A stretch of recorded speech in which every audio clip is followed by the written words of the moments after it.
வணக்கம் நண்பர்களே.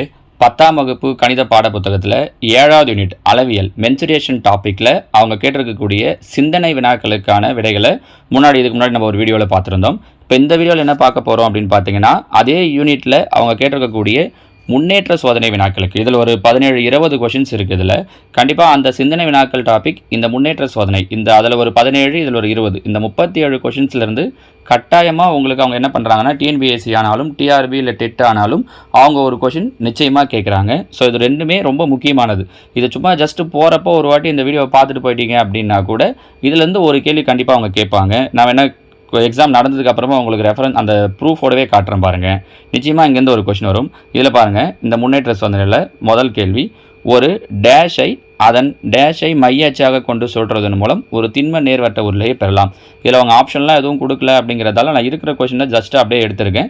என்னென்ன ஆன்சர் வரணுன்றதை சொல்லிடுறேன். அவங்க கொடுக்கும்போது அதுக்கு ஏற்ற மாதிரி ஆப்ஷன் கொடுக்க போகிறாங்க. இப்போ இதில் பார்த்தீங்கன்னா, நாம் ஒரு செவ்வகத்தை அதோட ஏதாவது ஒரு பக்கத்தை மைய அச்சா வச்சு சொல்கிறதன் மூலமாக திண்ம நேர்வட்ட உருளையை பெறலாம். இப்போ உதாரணத்துக்கு இது ஒரு செவ்வகம்னு வச்சுக்கோங்களேன். இப்போ நான் இந்த பக்கத்தை மைய அச்சா வச்சுக்கிறேன் அப்படின்னா இதை வச்சு ரொட்டேட் பண்ணாலும் உருளை கிடைக்கும். இல்லை செவ்வகத்தோட இது முதல்ல அகலத்தை வச்சு ரொட்டேட் பண்ணாலும் கிடைக்கும்.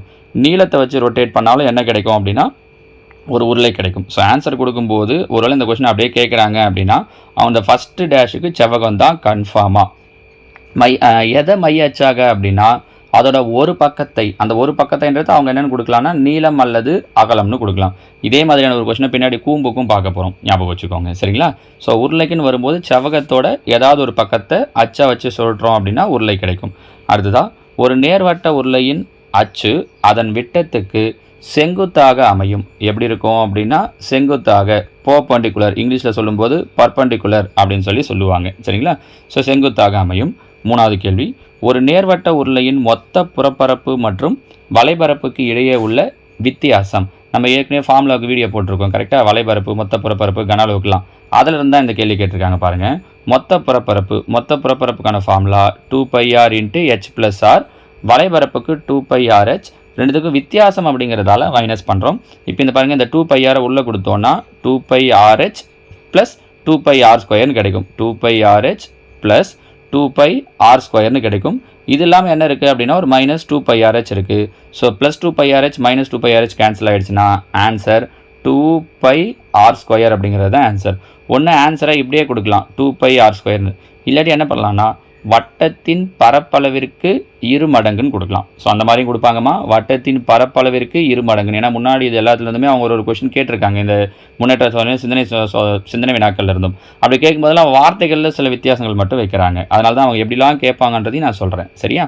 அடுத்தது, சமமான ஆரமும் உயரமும் கொண்ட ஒரு நேர்வட்ட உருளையின் வலைபரப்பு அதன் அடிப்பரப்பை போல் டேஷாக இருக்கும்.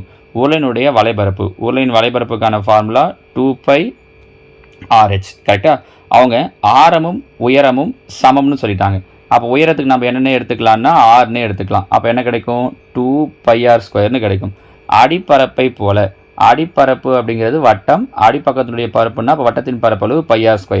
πr² மாதிரி இது எத்தனை மடங்கு இருக்குது அப்படின்னா 2 மடங்கு இருக்குது. So answer 2. புரியுதான்னு பாருங்கள். இது அப்படியே கூட தெரிஞ்சு வச்சுக்கோங்க. ஆரமும் உயரமும் சமமாக இருந்துச்சுன்னா அதோட அடிப்பரப்பை போல் வலைபரப்பு எத்தனை மடங்கு இருக்கும் அப்படின்னா 2 மடங்கு இருக்கும், சரியா? அடுத்தது 5, ஒரு டேஷை அதன் டேஷை மைய அச்சாக கொண்டு சுழற்றுவதன் மூலம் நேர்வட்ட திண்ம கூம்பினை பெறலாம். இங்கேயும் அதே தான். அங்கே பார்த்தது உருளையை பெறலாம்னு சொல்லியிருந்தாங்க, இங்கே கூம்பு. அங்கே என்ன சொன்னோம்? செவ்வகம். இங்கே ஒரு செங்கோண முக்கோணத்தை, எதை?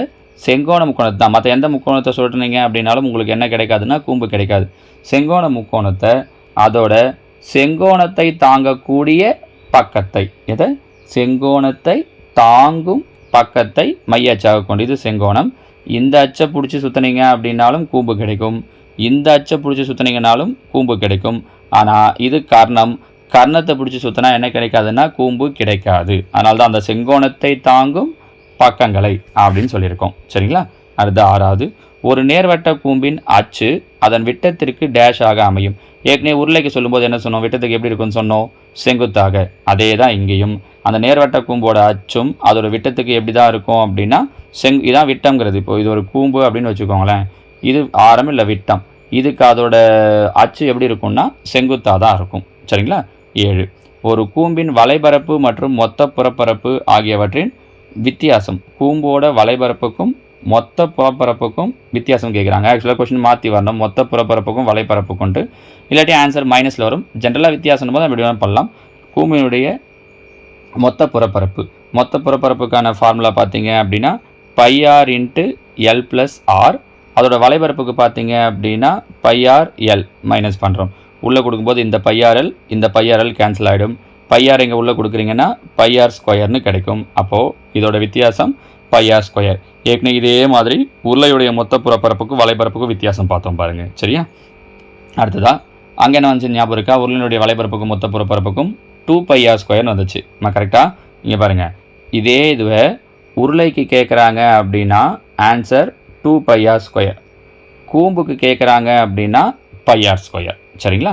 அடுத்ததாக 8, ஒரு வட்டக்கோண பகுதி கூம்பாக மாறும் பொழுது ஏற்படும் மாற்றங்களை சரியாக பொறுத்துக. அதாவது ஒரு வட்டக்கோண பகுதினா நம்ம ஏற்கனவே பார்த்துருக்கோம். அந்த 2 டைமென்ஷனில் இப்படி இருக்கும். இது வட்டக்கோண பகுதி. இங்கே தீட்டா இருக்கும், இங்கே ஆரம் இருக்கும், இது வில்லின் நீளம் எல். இதையே நம்ம ஒரு கூம்பாக மாற்றுறோம் அப்படின்னா என்னென்ன நடக்கும் அப்படின்னு கேட்குறாங்க. ஆரம் இதோ இருக்குது பாருங்கள், இந்த ஆரம் இதோ இங்கே வந்துடும். கூம்புக்கு வரும்போது இதை நம்ம என்னென்னு சொல்லுவோம்னா சாயுயரம்னு சொல்லுவோம். அப்போ ஆரம் என்னவாக மாறிடும் அப்படின்னா சாயுயரமாக மாறிடும். பரப்பு இதோட பரப்பளவு, பரப்பளவு இது அப்படியே இங்கே என்னவாக மாறிடும் அப்படின்னா வலைபரப்பாக மாறிடும்.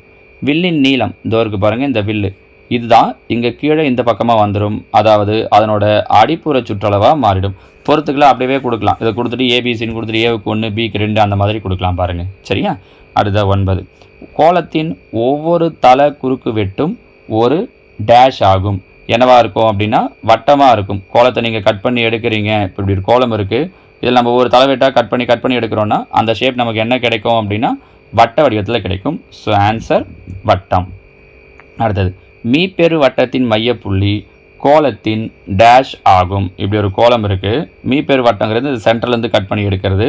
இதோட மையப்புள்ளி தான் என்னவாக இருக்கும் அப்படின்னா கோலத்தோட மையமாக இருக்கும். இதோட மையப்புள்ளியும் கோலத்துடைய மையமும் சேம். சரிங்களா? கோலத்தின் மையம் ஆகும்.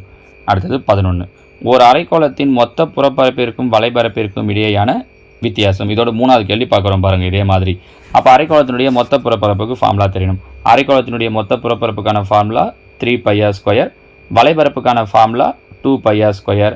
மைனஸ் பண்ணோம் அப்படின்னா 3πr²ல் 2πr² போயிடுச்சுன்னா πr². ஸோ 2 கேள்விக்கு இதே ஆன்சர் தான் வந்திருக்கு பாருங்கள். Answer πr². ஓகே, இங்கே நான் உங்ககிட்ட ஒரு கொஸ்டின் கேட்குறேன். இதுக்கு நீங்கள் கீழே கமெண்ட்டில் ஆன்சர் சொல்லுங்கள். அரைக்கோளத்தின்னு கேட்க ஓகே. சப்போஸ் இந்த இடத்துல ஒரு கோலத்தின் மொத்த புறப்பரப்பிற்கும் வலைபரப்பிற்கும் இடையே உள்ள வித்தியாசம்னு கேட்டிருந்தேன்னா ஸ்பியருக்கு கோலத்தின் மொத்த புறப்பரப்பிற்கும் வலைபரப்பிற்கும் இடையேயான வித்தியாசம் என்ன வருன்றதை நீங்கள் கீழே கமெண்டில் சொல்லுங்கள். சரிங்களா? ஓகே. அடுத்தது 12, ஒரு கோலத்தின் புறப்பரப்பு மற்றும் அரைக்கோளத்தின் வலைபரப்பு ஆகியவற்றின் விகிதமானது. இங்கே கேட்டிருக்கிறது விகிதம், வித்தியாசம் இல்லை. கோலத்தின் புறப்பரப்புக்கு ஃபார்முலா 4πr² ஈஸ்ட்டு அரைக்கோளத்தின் வலைபரப்பு ஃபார்முலா 2πr². πr² கேன்சல் ஆகிடும். 1 2 2 4. ஸோ ஆன்சர் என்ன கிடைக்குது அப்படின்னா 2:1, 2:1. சரியா? 13, ஒரு கோலத்தை அதன் மீப்பெரு வட்டம் வழியாக ஒரு தளம் வெட்டும்போது கிடைக்கும் பகுதியை டேஷ் என்கிறோம். இது ஒரு கோலம்மா. சரியா? இதை மீப்பெரு வட்டம்னா சென்ட்ரல் இப்படி கட் பண்ணுறோம். இப்படி கட் பண்ணோன்னா என்ன வடிவம் கிடைக்கும் அப்படின்னு கேட்குறாங்க. என்ன வடிவம் கிடைக்கும் சொல்லுங்கள் பார்க்கலாம். அரைக்கோளம். சரிங்களா? என்ன வடிவம் கிடைக்கும்? அரைக்கோளம் கிடைக்கும். மீப்பெரு வட்டம் வழியாக. மற்ற இடங்களில் வெட்டுறோன்னா அப்படி கிடைக்காது. அதனால தான் அவங்க அந்த வார்த்தையை சொல்லியிருக்காங்க. நீங்கள் அதெல்லாம் கன்ஃபியூஸ் ஆகிடாதீங்க. மீப்பெரு வட்டம்னா சென்டராக இருக்கக்கூடியது தான் பெரிய வட்டமாக இருக்கும். அது வழியாக வெட்டும்போது நமக்கு என்ன ஷேப் கிடைக்கும் அப்படின்னா அரைக்கோளம் கிடைக்கும். ஓகேவா? அடுத்த 14, இரு இணை தளங்களால் வெட்டப்படும் கூம்பின் ஒரு பகுதியை டேஷ் எனலாம். இப்போ ஒரு கூம்பு இருக்குது, இதில் நடுவில் இப்படி கட் பண்ணுறோம் அப்படின்னா நமக்கு எந்த மாதிரியான ஒரு ஷேப் கிடைக்கும் இல்லையா? இதை தான் நம்ம என்னன்னு சொல்லுவோம் அப்படின்னா இடைக்கண்டம் அப்படின்னு சொல்லுவோம். கூம்போட பகுதியை வெட்டுறோம் அப்படின்னா அதை என்னன்னு சொல்லுவோம்னா இடைக்கண்டம், கூம்பின் இடைக்கண்டம். இன்னும் கரெக்டாக சொல்லணும் அப்படின்னா கூம்பின் இடைக்கண்டம்னு சொல்லுவோம். ஏன் இப்படி சொல்கிறோம் அப்படின்னா இதே மாதிரி உருளையின் இடைக்கண்டம்னு இருக்குது. உருளை இப்படி இருக்குது, இதை ஒரு தளத்தால் இப்படி வெட்டுறோம் அப்படின்னா இப்போ கிடைக்கிற இந்த ஷேப்பை நம்ம என்னன்னு சொல்லுவோம் அப்படின்னா உருளையின் இடைக்கண்டம் அப்படின்னு சொல்லுவோம். இது கூம்பின் இடைக்கண்டம். சரியா? அதுதான். அது மாதிரி உருளையின் இடைக்கண்டத்துக்கும் சில ஃபார்முலாக்கள் இருக்குது. நான் அதையும் இந்த வீடியோ முடியிறப்ப சேர்த்து சொல்கிறேன். சரிங்களா? அடுத்த 15, ஒரு நேர்வட்ட கூம்பில் எத்தனை இடைக்கண்டங்கள் உள்ளன? இது ஒரு முறை கேட்டிருக்காங்க டிஎன்பிஎஸ்சியில். நான் சொன்னோம் இல்லையா, டிஎன்பிஎஸ்சியில் இங்கேருந்து ஒன்று கேட்பாங்கன்ட்டு இந்த கொஷினை கேட்டிருக்காங்க.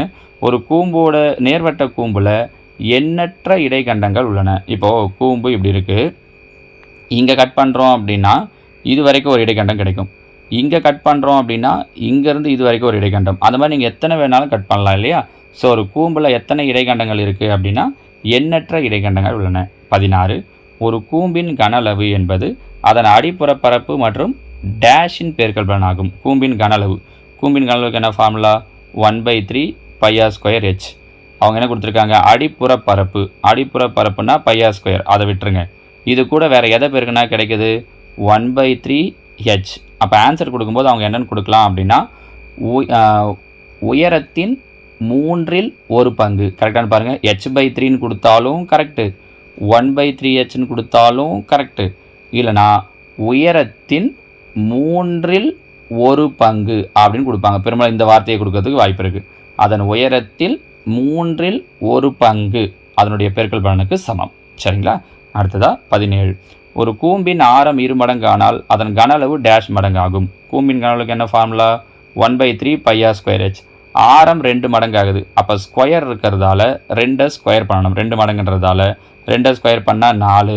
அப்போ அதோட கன அளவு எத்தனை மடங்கு ஆகும் அப்படின்னா 4 மடங்கு ஆகும். புரியுதுங்களா? r². சப்போஸ் இதே கேள்வியில் இப்படி கேட்டிருக்கோன்னு வச்சுக்கோங்களேன், ஒரு கூம்பின் உயரம் 2 மடங்கு ஆனால் ஆரத்தை சொல்லாமல் உயரம் 2 மடங்கு ஆகுது அப்படின்னு சொல்லியிருந்தாங்கன்னா அப்போ πr²h பாருங்கள். உயரம் 2 மடங்கு ஆகுதுன்னா வெறும் h தான் இருக்குது, அப்போ 2 மடங்கு தான் ஆகும். சரி, கேள்வி இப்படி கேட்குறேன்.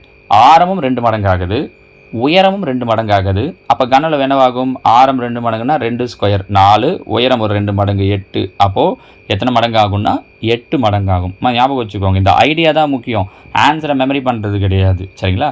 அவங்க கொஷினை இப்படி கேட்டால் எப்படி போடணும் அப்படிங்கிற அந்த ஐடியா தெரிஞ்சிச்சுன்னா நீங்கள் ஈஸியாக அது பண்ணுறீங்க. பாருங்கள். அடுத்தது 18. ஒரு கோளத்தின் கன அளவு மற்றும் புறப்பரப்பு ஆகியவற்றின் விகிதம் என்ன? கோளத்தோட கன அளவுக்கும் புறப்பரப்புக்கும் விகிதம் கேட்டிருக்காங்க. அப்போ கோளத்தின் கன அளவுக்கான ஃபார்முலா தெரியணும். கோளத்தின் கன அளவுக்கான ஃபார்முலா 4/3 πr³ ஈஸ்ட்டு புறப்பரப்பு. கோளத்தின் புறப்பரப்புக்கான ஃபார்முலா 4πr².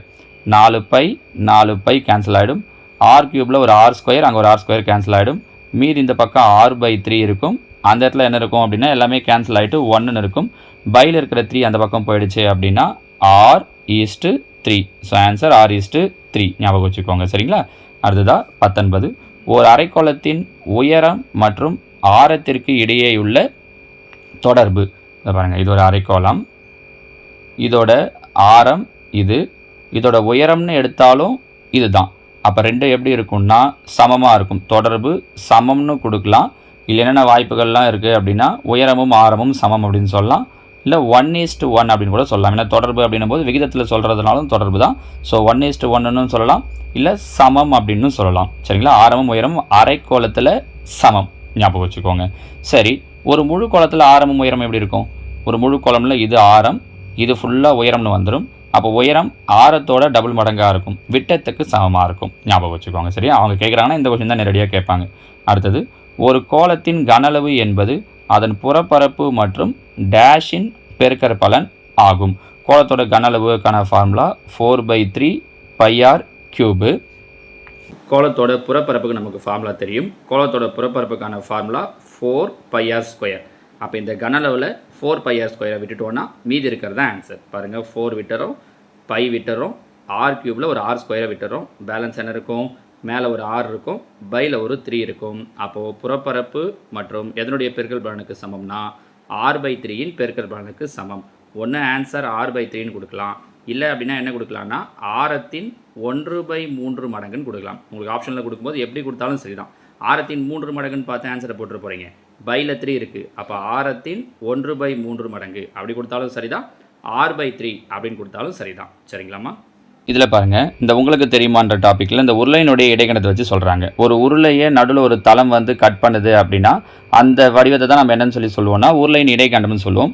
உருளையின் இடைக்கண்டத்தினுடைய வலைபரப்புக்கு நம்ம ஏற்கனவே கூம்பினுடைய இடைக்கண்டத்துக்கு வலைபரப்புக்கு மொத்தப்பரப்புக்கு ஃபார்முலா சொல்லியிருக்கோம். இங்கே உருளையின் இடைக்கண்டத்தினுடைய வலைபரப்புக்கு ஃபார்முலா 2πr. ஏன்னா வட்ட வடிவம் அப்படிங்கிறதால அது 2πr × h1 + h2/2 2. இந்த பக்கத்தோட ஹைட் h1, இன்னொரு பக்கத்தோட height h2. So 2πr into h1 plus h2 by 2. இது வலைபரப்பு. கனளவுக்கான ஃபார்முலா அதே தான், πr² into h1 plus h2 by 2. So வலைபரப்புக்கு முன்னாடி 2πr, கனளவுக்கு முன்னாடி πr², வட்டத்துடைய சுற்றளவு பரப்பளவுக்கானதை எழுதிட்டு into h1 plus h2 by 2ன்னு எழுதிட்டிங்கன்னா வலைபரப்பும் கனளவும் முடிஞ்சிச்சு. ஏன் அப்படின்னா இது வரைக்கும் இது அவங்க கேட்டது கிடையாது டிஎன்பிஎஸ்லையோ டிஆர்பிலையோ. ஆனால் எடுத்து கேட்குறாங்க அப்படின்னா ஃபார்முலாவை டைரெக்டாக கேட்டுருவாங்க. இதில் அப்ளை பண்ணுற மாதிரிலாம் எதுவும் கொஷின்ஸ் கிடையாது. ஸோ இந்த ஃபார்முலாவே நேரடியாக கேட்டுருவாங்க. ஃபார்முலாவை தெரிஞ்சு வச்சுக்கோங்க. ஸோ நம்ம புத்தகத்தில் இருக்கக்கூடிய ஒட்டுமொத்தமான முன்னேற்ற சோதனை இந்த 20 கேள்வி தான். நமக்கு எக்ஸாமில் அவங்க கேட்கக்கூடிய வாய்ப்பு இருக்கக்கூடிய கொஷின்ஸை மட்டும் நான் எடுத்து கொடுத்துருக்கேன். ஓகேவா? மீதி யூனிட்டில் இருக்கக்கூடிய முன்னேற்ற சோதனை சிந்தனை வினாக்களையும் நான் உங்களுக்கு அடுத்தடுத்த வீடியோவில் சொல்கிறேன். ஓகேவா? தேங்க்யூ.